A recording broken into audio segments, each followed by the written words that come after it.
driving, driving in the car.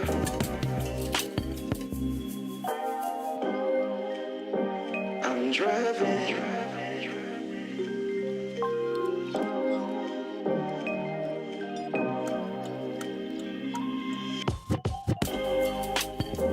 I'm driving, driving in the car.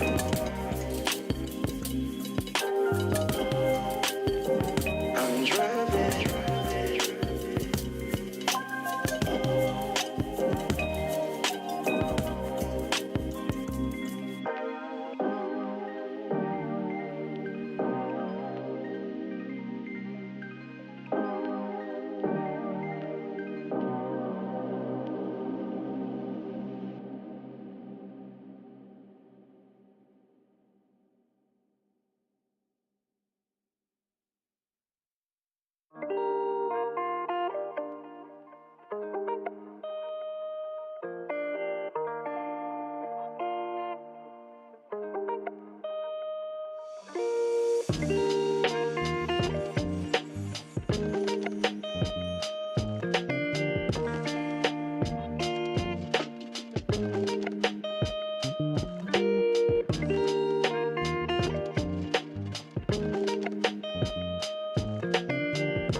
Okay, it's 6:10 p.m. We will go ahead and get started with the public comment listening session.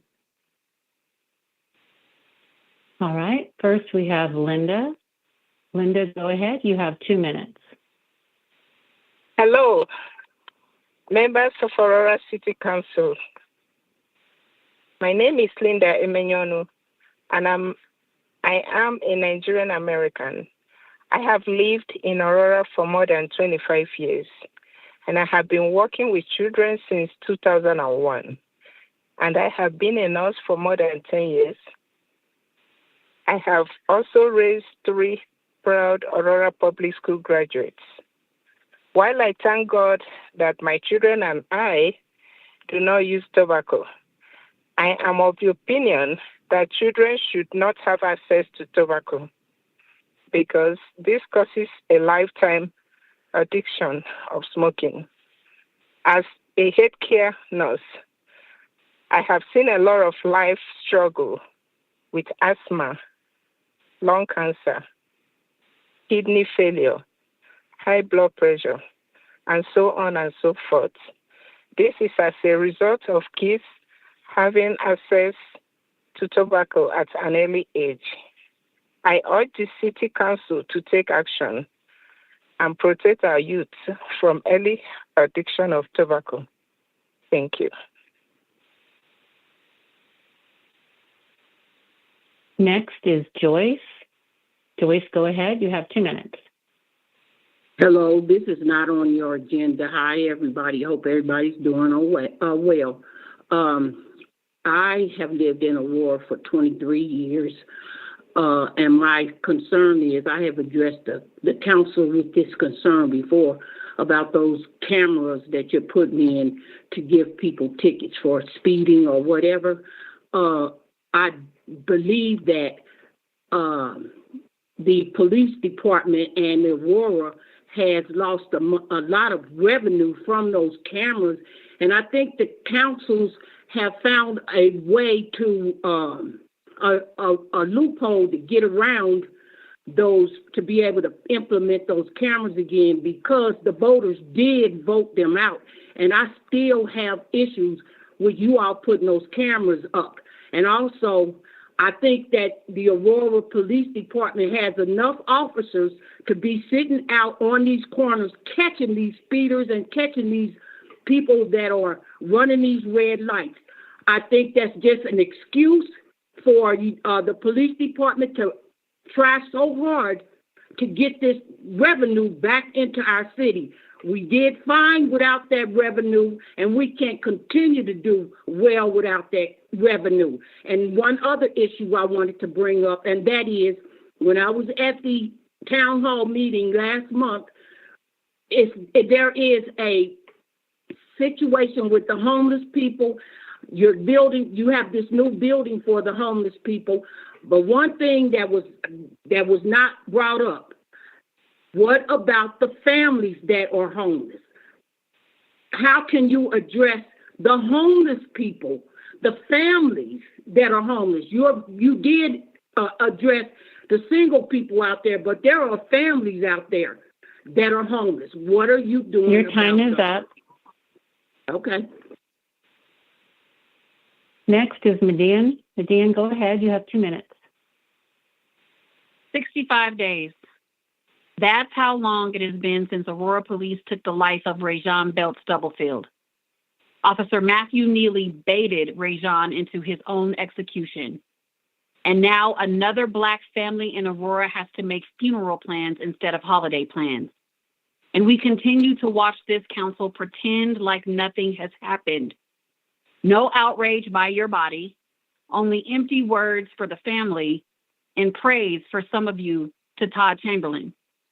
I find myself sickened that none of you have reached in to Feel Wiser or any other outlet for support on how the consent decree is still failing the community. You just arbitrarily listen to an entity you are paying $5 million to monitor the patterns of the police. At your next session, when you're back in person, you will see us. And we will be there because your decisions, your culture, and your lack of leadership make disruption necessary. You, This council, this city government are the cause. We, the people, are the effect. Aurora police have not simmered down their violence, so do not expect us to simmer down our outrage. Do not expect grieving mothers to simmer down.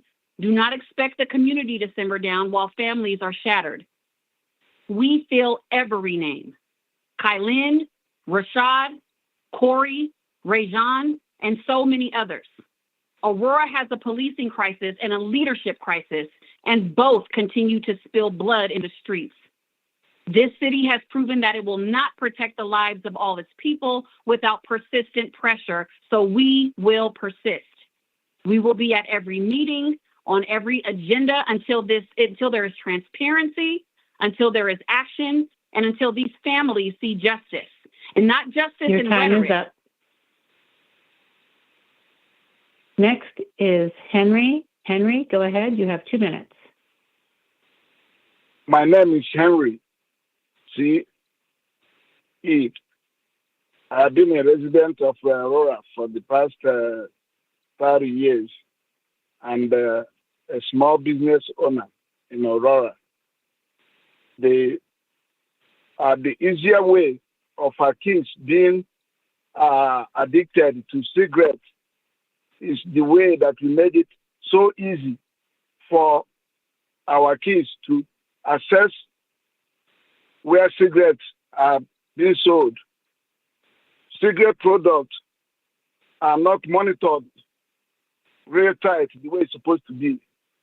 As a resident of Aurora, I've seen APS students purchase tobacco products easily. I think the way the cigarette sellers and the gas stations, I think they should be toughened up in a way that we can protect our kids. They are the future of tomorrow. We cannot allow them to access tobacco products so easy. Please, I would like the City Council to consider that, see how this can be tightened up. Thank you.